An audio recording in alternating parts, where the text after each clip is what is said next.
That's how long they kept Michael Thompson in a cage for something he never did. No anger management classes helped. No chaplain's prayers landed soft enough. No amount of staring at a concrete ceiling at 2 a.m. made the betrayal hurt any less. But today, the cage opens.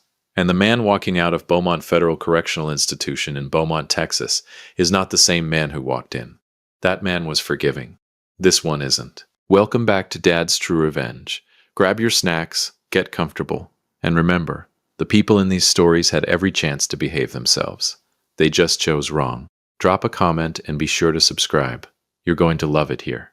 The morning of March 14th, 2024, started the way most significant days in my life did. Badly. The fluorescent light above my bunk had been flickering for 3 days straight, and the correctional officer assigned to my release processing, a heavy-set man with mustard on his collar at 6 a.m., moved like he was being paid by the hour, and had already earned overtime. Thompson, Michael, 47. Release date today. He didn't look up from his clipboard. That's me, I said, unless someone else wants the job. He didn't laugh. Nobody in Beaumont laughs before 8. They gave me back a brown paper bag containing my wallet, my wedding ring. My wedding ring which I still wore out of habit and stubbornness, and something I refused to name. $63 in cash, and a gray t-shirt I didn't recognize. I put everything in my pockets except the shirt. I drew the line somewhere. The gates opened at 7:42 a.m. I stood there for a moment, just breathing. Free air actually smells different. I don't care how poetic that sounds. It does. It smells like exhaust fumes and fast food grease and the particular sweetness of a Texas morning. And every single molecule of it tasted like vindication I hadn't earned yet but was already planning on collecting. I didn't know what was waiting for me on the other side of that parking lot. If I had, I would have walked slower, savored the last few seconds of simplicity. Kyle Murphy was leaning against a beat-up Ford F-150, the color of old pennies, arms crossed, wearing a Houston Texans cap that had seen better decades. Kyle was the kind of man who showed up. That was his whole personality, and honestly, it was enough. We'd been friends since 1987, back when we were both broke electricians working the same job sites in the 5th Ward. Now, I need you to understand something about Kyle Murphy. The man had called me Michael exactly twice in 37 years. Once at my mother's funeral, and once when he thought I was having a heart attack on a job site in 1999. Every other moment of our entire friendship, I was Mike.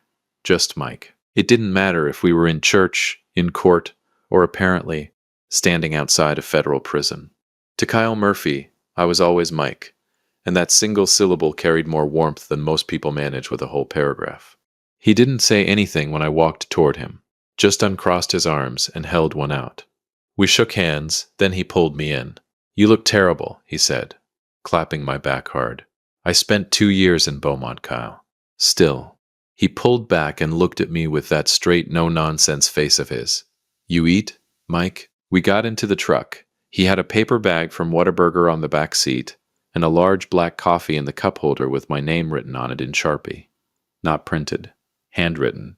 Mike, all caps. Like he'd written it 100 times before and would write it 100 times more. That nearly broke me more than anything that happened inside those walls. I picked it up and held it with both hands and didn't say a word for a full minute. Kyle let the silence breathe. That was another thing about him. He never filled silence with noise just to feel comfortable. He just drove, one hand on the wheel, Texans cap low, letting me have whatever I needed to have. Then, Benjamin called me, he said carefully, eyes fixed on Highway 96 stretching out ahead of us. There it was, the name, sitting in the air between us like a lit match. When? My voice was even. I'd even practiced. Yesterday. I wanted to know if I knew what time you were getting out. Kyle glanced at me sideways. I told him I didn't know. But you did know. I did know. He nodded once. I told him I didn't. I looked out the window at the flat Texas landscape rolling past, pine trees and gas stations, and the particular brand of nowhere that makes up most of Beaumont. 24 months and my own son couldn't drive the 2 hours from Houston himself. I sent a phone call through my best friend instead. Does he say anything else? I asked. Kyle was quiet for a beat too long. Kyle. He's in trouble, Mike. He exhaled slowly, like a man releasing something heavy. Real trouble. Business is gone. The Midtown office, the whole development company, Filed Chapter 7 in November. Lost the River Oaks house in January. Ella left him sometime around Christmas, from what I heard. He paused. He's staying in a rental in Pearland, the cheap end. Good, said the part of me I wasn't proud of. I didn't say it out loud. I wasn't that far gone. Yet. What does he want from me, Kyle? Mike, what does he want? Kyle reached into the back seat with one hand, keeping his eyes forward, and dropped a manila envelope on my lap. Thick, legal-sized. My name was written on the front in handwriting I recognized immediately. The deliberate, slightly overcorrected cursive of a man who learned to write left-handed after breaking his right wrist at 14. Benjamin's handwriting. I stared at it. He mailed that to my house 3 weeks ago, Kyle said. Asked me to give it to you today. First thing, I didn't open it. Not yet. I set it on the dashboard and ate my Whataburger in silence, and watched Texas slide past the window, and thought about the last time I saw my son's face, across a courtroom in Harris County, watching me get led away in handcuffs. His expression arranged into something that was supposed to look like grief, but landed closer to relief. I'd replayed that expression 11,000 times in 2 years. I finally understood it now. Lucy Stewart was waiting at Kyle's house on Beechnut Street in Westbury when we arrived, a modest neighborhood of oak trees and aging ranch homes in southwest Houston. Lucy was Kyle's neighbor of 15 years, and more relevantly, a paralegal at Murray & Associates downtown, with a mind like a steel trap and zero patience for nonsense. She was sitting on the porch steps with a laptop open and a legal pad on her knee, and she stood up when she saw me. Michael. She hugged me briefly, professionally. Lucy wasn't a hugger. The fact that she tried told me everything about how serious this moment was. Sit down. We need to talk before you open that envelope. You know what's in it? She and Kyle exchanged a look. Kyle showed me a copy, she said. Benjamin sent one to you and filed one with the probate court in Harris County 4 days before your release. She sat back down and turned her laptop toward me. Michael, Benjamin named you sole beneficiary of his entire estate. Every asset. The business holdings, the property portfolio, the investment accounts. All of it. 2 years ago, right around the time... She stopped. Right around the time he sent me to prison. I finished. Silence. So that was the game. The guilt was real. I believed that much. Benjamin Thompson had looked at what he'd done, at the man he buried alive to protect himself, and somewhere in that hollow chest of his something flinched.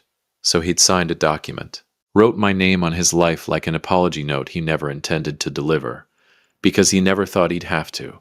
He thought the business would survive, the marriage would hold, the lie would keep. None of it kept, and now I was holding the deed to the ruins.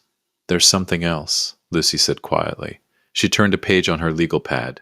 I've been doing some digging. About Ella. About the miscarriage. She looked at me steadily. Michael, the hospital records from St. Luke's and the medical center.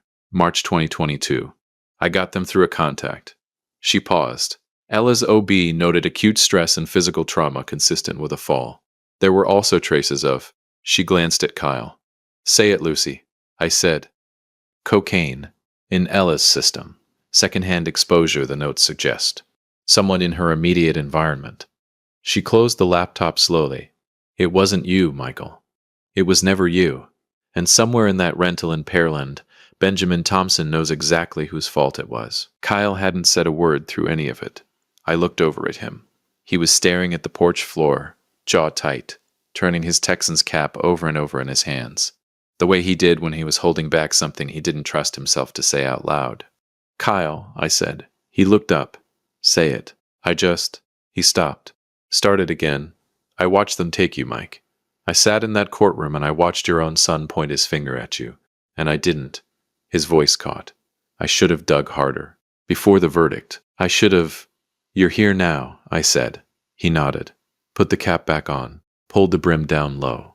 That was the end of that conversation. I didn't know yet what I was going to do with any of this. The envelope.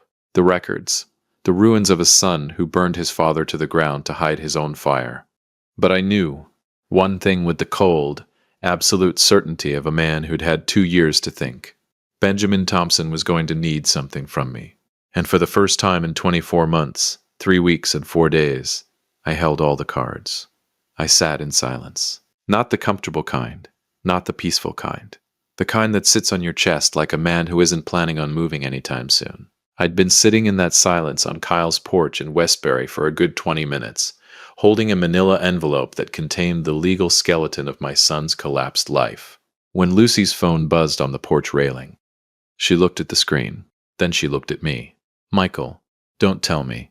He's at the end of the street." Of course he was. Benjamin Thompson always had terrible timing.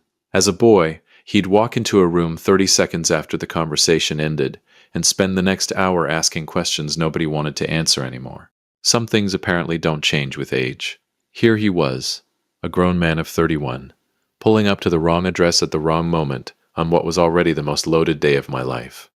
I stood up slowly, set the envelope on the porch chair, rolled my neck once the way I used to before a long shift on a job site when I knew the day was going to demand everything I had. "Mike?" Kyle was already on his feet. "You want me to—" "I'm just saying, sit down." He sat. Lucy closed her laptop without being asked. I didn't know, standing there on that porch, that the next 40 minutes would change the entire architecture of what I was planning. I thought I was ready. I thought 2 years of rehearsing this moment in a concrete cell had prepared me for whatever Benjamin Thompson was going to walk up that driveway carrying. I was wrong about that. He looked terrible. I want to be honest about that because I refuse to be the kind of man who pretends not to notice things. Benjamin Thompson, my son, my blood, the boy I taught to ride a bike in the parking lot of a Kroger on Westheimer in 1998, looked like someone had taken the man I remembered and left him out in the rain for 2 years. He was thinner, not lean, depleted, the kind of thing that comes from skipping meals not because you're busy but because you've forgotten to care. His hair needed cutting. His jacket was the expensive kind that looks cheap when the man wearing it has stopped believing he deserves it. He stopped at the bottom of the porch steps. We looked at each other. 24 months, 3 weeks, and 4 days of imagining this moment, and neither one of us said a single word for what felt like an entire geological era.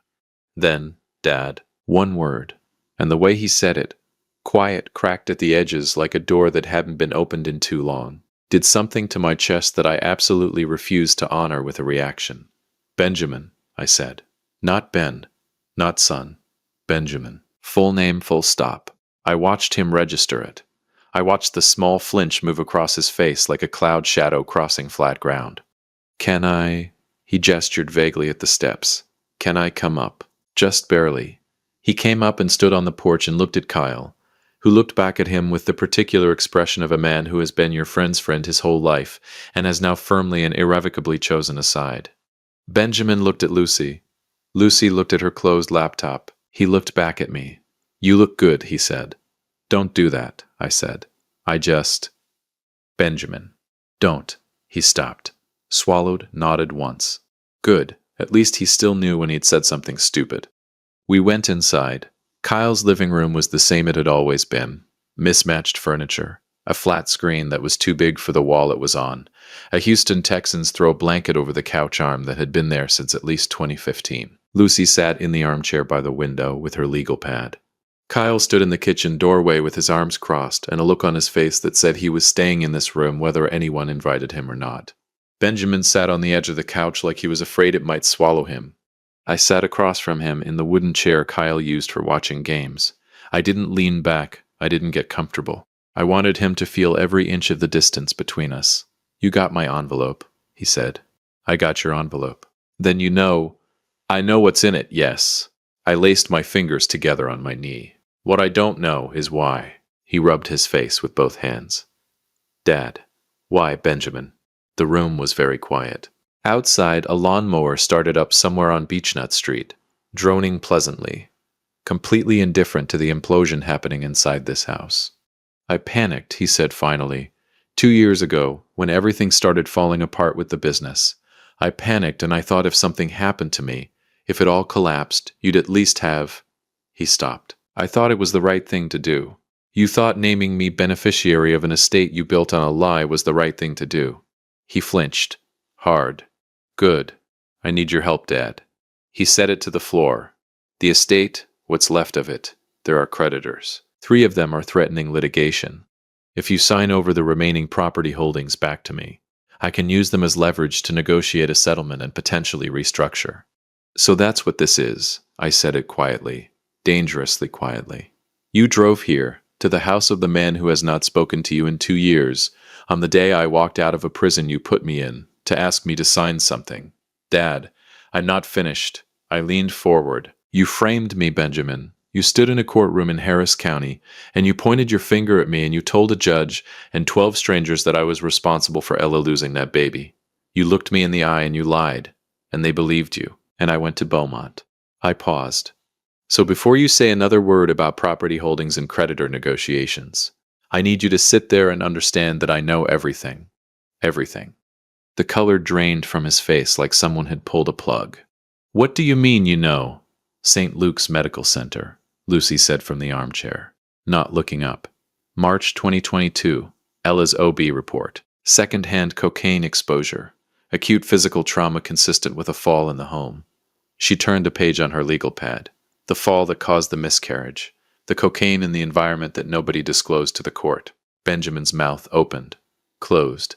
Opened again. Nothing came out. I had imagined this moment so many times, the moment he realized the walls had come down. In my imagination, I'd felt triumphant, righteous. Some versions are satisfied. What I actually felt, looking at my son sitting there with his face crumbling and his hands shaking on his knees, was something far more complicated and far more exhausting than triumph. But I didn't let him see that. Dad, His voice broke. Ella and I were in a bad place. I was using, I wasn't. I didn't mean for any of it to. But it happened, I said. And instead of standing up and owning it, you handed them my name. I was scared, so was I. My voice was perfectly level. I was scared every single day for 700 and something days in a federal facility in Beaumont, Texas. But here I am. I sat back, still standing. Maybe he didn't have the energy.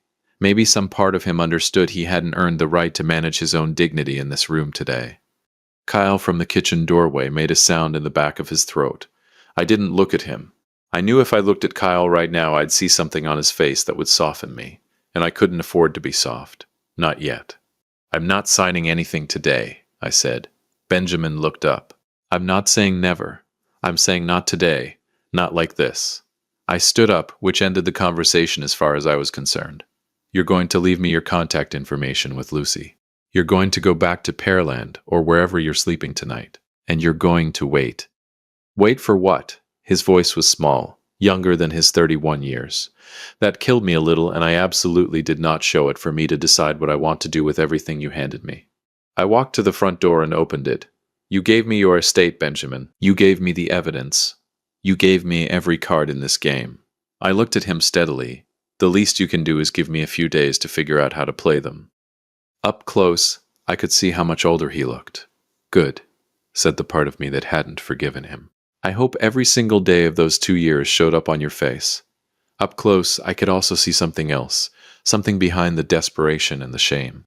Something that looked, despite everything, like my son. The boy from the Kroger parking lot, the kid who used to fall asleep on my shoulder during long drives. I looked away. Dad, he said quietly, I'm sorry. I know you are, I said. I did not say it's okay. I did not say I forgive you. I held the door open and I waited, and eventually he walked through it and down the porch steps and back to whatever economy car he was driving now, because the Range Rover was long gone with everything else. I watched him pull away. Kyle appeared at my shoulder, handed me a fresh coffee, said nothing. I didn't know then what I know now, that Benjamin Thompson, in his desperation, had left something out of that conversation. Something important. Something that would change every calculation I'd been making since the moment Lucy read me that OB report. But that was tomorrow's problem. Today I was just a man standing on a porch in Westbury, Houston, holding a warm cup of coffee with his name on it. Mike. Still standing. They picture the confrontation, the speech, the moment the villain finally hears every truth you've been storing in your chest, like ammunition for 2 years, fired point blank, watched landing. They picture you standing over the wreckage, righteous and clean, while the other person crumbles dramatically at your feet. That's not how I did it. I did it the way I used to do electrical work in the old days. Quietly, methodically, behind walls where nobody could see. You don't announce a rewiring. You don't make a speech about it. You just cut the right wire, connect the right circuit, and walk away. And eventually, when someone flips the switch, the whole system either lights up or burns down. I already knew which one this was going to be. The next day started with coffee and Lucy Stewart's legal pad. She was back on Kyle's porch at 7 a.m., which told me she hadn't slept much. Her laptop was already open, and she had 2 fresh highlighters uncapped beside her like surgical instruments. Kyle was inside making breakfast, the smell of bacon drifting through the screen door, the faint sound of a sports radio segment he wasn't really listening to filling the kitchen. I sat across from Lucy with my coffee. Mike, same Sharpie, Kyle never missed, and waited. "I've been thinking about the estate documents all night," she said without preamble. Lucy Stewart did not do small talk before 10, specifically about what Benjamin didn't tell you yesterday. It wasn't a question. I'd felt it standing at that door, watching him walk away. The particular incompleteness of a story told by a desperate man who is still, even in his desperation, managing information. The creditors he mentioned. Lucy turned her laptop toward me. 3 of them are threatening litigation. What he didn't say is that one of those creditors is a man named Douglas Hale, commercial real estate investor out of the Woodlands. Benjamin borrowed $400,000 from Hale in 2002. Private loan, outside the business. Personal guarantee. That loan is now 14 months past due. She paused. Hale filed a civil suit against Benjamin personally last month. The hearing is in 11 days. I looked at the screen. Court filing. Benjamin Thompson, defendant. Douglas Hale, plaintiff. Harris County Civil Court. If Hale wins, Lucy continued, and he will win, the judgment would attach to any asset Benjamin controls or has a legitimate claim to, including assets he's named me beneficiary of, I said slowly. Exactly. She closed the laptop halfway. Benjamin came here yesterday to get you to sign those holdings back to him before the Hale judgment lands. Because once that judgment drops, any asset he controls gets seized. But assets you control, as the named beneficiary, are outside Hale's reach. She looked at me steadily. He wasn't trying to save his estate, Michael. He was trying to hide it inside yours. The bacon smell coming through the screen door suddenly seemed almost funny. My son, my own son, came to me on the day I walked out of the prison he put me in, not to apologize, not to make anything right, but to use me as a hiding place for the last few crumbs of a life he'd already eaten through. The audacity of it was almost architectural. You had to respect the structure even while you were demolishing it. Almost. There's more, Lucy said. Of course there is. The remaining assets in the estate. She flipped a page on her legal pad. After the business collapse and the River Oaks property loss, what's actually left is mostly one thing. A commercial property on Westheimer, a mixed-use building Benjamin bought in 2021. It's mortgaged, but it has equity. Roughly $280,000 of it. She looked up. As sole beneficiary, you have legal standing to petition for early transfer of that asset, given Benjamin's demonstrated financial instability. Lucy tapped her pen on the pad. I've already drafted the petition. Kyle appeared in the screen doorway, spatula in hand, listening in that quiet way of his that pretended to be accidental. I looked at the drafted petition Lucy slid across the porch table toward me. How long does the transfer take? I asked. If we file today, 7 to 9 business days. The Hale hearing is at 11. She let that number sit in the air between us. You'd have the asset transferred and legally yours before Benjamin has anything left to negotiate with in that courtroom. I picked up the petition. Read it carefully. Set it back down. I thought about Benjamin on that porch yesterday, the depleted look of him, the cracked, quiet way he'd said Dad. I thought about the Kroger parking lot and the bike and the boy who used to fall asleep on my shoulder. Then I picked up Lucy's pen and I signed the petition on the line she'd already marked with a small yellow arrow sticker. Methodical. Clean. No speech. Lucy filed it at 9:47 a.m. at the Harris County Courthouse downtown. Kyle drove. I sat in the passenger seat and watched Houston slide past the window. The city I'd lived in for 30 years. The city that had watched a courtroom strip my name of everything it meant, looking exactly the same as it always had. Indifferent and enormous and beautiful in that flat Texas way. How do you feel? Kyle asked, because Kyle Murphy asked questions like that and never apologized for it. Hungry, I said. He laughed, short and real. Mike, I was already developing a post-incarceration dependency and I wasn't remotely interested in addressing it. The next 9 days were quiet.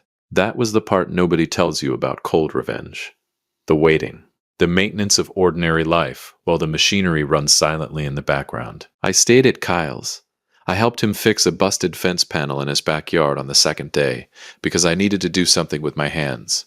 I called an old contact at an electrical contracting firm in the Galleria area about consulting work on the fourth day. On the sixth day, I drove myself to the barber shop on Bissonnet that I'd been going to since 2003, and got a proper haircut and sat in that chair and felt, for the first time in over 2 years, like a man who had somewhere to be and something to become. Benjamin called Lucy twice during those 9 days. She answered both times, professionally, and told him the paperwork was being processed and that Michael Thompson would be in touch when he was ready. She did not mention what paperwork. He assumed it was related to the beneficiary documents. He assumed wrong. On the morning of March 24th, day 10, Lucy called me. "It's done," she said. "Transfer confirmed. The Westheimer property is yours, Michael. Deed recorded this morning." I was standing in Kyle's backyard with a cup of coffee, watching a cardinal sit on the fence post we'd fixed 8 days ago, doing absolutely nothing useful except being red and alive in the morning light. "Thank you, Lucy," I said. "The Hale hearing is tomorrow," she said. "I know. Are you going?" Was I going? I thought about that for a moment, thought about sitting in another courtroom in Harris County, watching another proceeding dismantle another version of Benjamin Thompson's life. I thought about whether I needed to be in that room to feel the completion of it. "No," I said. "I'm not going." I found out what happened the way I found out most things that week, through Lucy, who'd had a contact present. Benjamin Thompson arrived at Harris County Civil Court on the morning of March 25th, 2024, with a lawyer he clearly couldn't fully afford, and a strategy built entirely around leveraging the Westheimer property equity as a negotiating instrument against Douglas Hale's judgment. The lawyer presented the asset. The court pulled the current deed record. The Westheimer property was registered to one Michael Raymond Thompson, effective March 24th, 2024. Benjamin, by all accounts, went very still. The lawyer asked for a recess. The recess was granted. During the recess, Benjamin apparently tried to call me 4 times.